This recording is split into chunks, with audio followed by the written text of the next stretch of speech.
Supergirl, but just the impact that like Melissa Benoist, for example, has had like with young girls, and the way that story has really kind of propelled forward this kind of new way to appreciate women, I feel like, in their stories and comics, is really exciting. But it's also because you're on basically, because we're at this point now where we're kind of re-establishing what these things mean in terms of like feminism, this, and the other thing. That must be a very interesting, exciting, and complex kind of line to toe. Or maybe it's not, since you've loved Supergirl for forever. You have two options here. Yeah. Choose one. No, you can say something completely Either different. it's completely complex and hard, or it's the simplest thing in the world. So I'll go for simple. No, I mean, she means now more to the world than she ever has before, right? Like, for a long time, comic fans, the only thing they knew about Supergirl was that she died. And for an important character that was one of the first major headlining women in comics, it's really crummy that the only thing people knew about was that she died.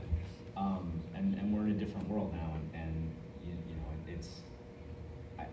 it's just stunning how many people are fans of this character now, and it's amazing, and it makes me very happy. I gotta be honest, it's the only comic book adapted show that I never miss. I like The Flash, but I don't need to see it. I like Legends of Tomorrow, but I don't need to see it. But if I miss an episode of Supergirl, I get all fudgy and walk around in a bad mood. I'm actually very fond of that show. I wept at the pilot. Like I saw the pilot at San Diego, and I openly wept because they captured. Yeah, they get it right. Captured the character perfectly. It takes away the terrible memory of that movie. She's holding that plane up, and I just got misty-eyed. I'm like, it's perfect. They nailed it. I think clearly I need to be watching Supergirl. Oh yeah, no, it's a really charming show that captures what makes Supergirl work, and then no, it's charming. It's the best thing about it. It's charming. And Melissa Benoist is incredible. I mean, Yes. She's a perfect version of that character. And I used to write John Jones' The Martian Manhunter book for DC, and so I get a real charge out of seeing that kind of an obscure character get a major part on TV. I kind of love that. Would you call Martian Manhunter an obscure character? Yeah. Okay, he's part of the Justice League. He founded the Justice League. Nobody remembers. Go to a bus station and yell Martian Manhunter out loud and see who it is. Shows. Okay. You know, that doesn't help. Martian Manhunter fight! Martian Manhunter fight! Battle! Welcome to what happens anytime comic creators get beers. If you walk into, I'll put it this way. Red Tornado is better than him. For years, people would ask me what I do for a living, and That's true.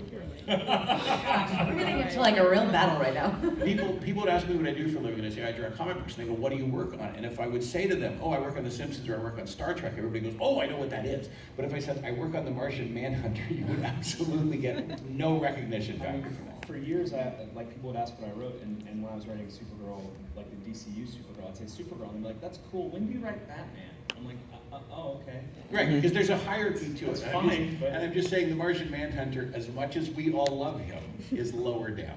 Your mom's lower down. Oh boy. But there's also a cycle to that though. Please tell me this is me. I really want to tweet this. Met my mom, that was fair. He's right. Oh gosh. We're learning so much about each other today, guys. It's gonna be a long panel. Honestly, goodness, you get attacked by mom, I'm fine. But there is sort of like a cycle in terms of that popularity too, because like Deadpool, you know, you see other minor character, you know, like smaller. Oh, see, now you're just going to start this fight again. I see. I'm not trying to. I'm trying really hard to choose my words your after face. Sterling gave me a little bit of crap before with that. Ant-Man, that's all I'm telling you. All your moms are lower down. Okay, now we're all doing the same level.